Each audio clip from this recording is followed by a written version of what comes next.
ওই যে ওই বাড়িটা দেখছো, ওটা আমাদের বাড়ি। তুমি যাও, ঢোকার মুখে দেখবে আমার বাবা চেয়ার নিয়ে বসে আছে। তুমি শুধু আমাদের বিয়ের ব্যাপারটা পাকা করে আসবে।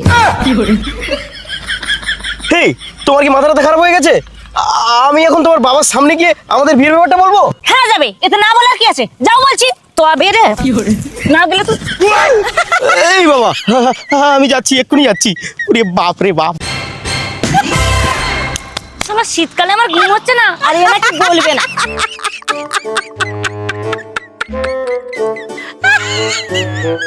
কি হলো, বাবাকে বলেছো? হ্যাঁ বলেছি তো। তা বাবা রাজি হলো? হ্যাঁ রাজি, কিন্তু কিন্তু কিন্তু কি বলো? আরে বাবা, তোমার বাবা তোমাকে বিয়ে দেওয়ার আগে তোমার বোনকে বিয়ে দিতে চায়। তা তুমি বলনি আমার বোনের বিয়ের পর না হয় আমাদের বিয়েটা দিতে? হ্যাঁ বলেছি। মানে কি বলেছো তুমি? মানে মানে তোমার বাবাকে বলেছি আগে আপনার ছোট মেয়েকে বিয়ে করব, তারপর আপনার বড় মেয়েকে বিয়ে করব, মানে তোমাকে।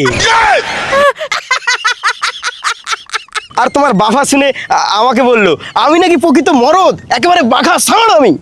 আর তোমার বোন তো ঘরের ভিতর নিয়ে গিয়ে আমাকে আধ ঘন্টা ধরে জাপটে জুপটে কিস করলো।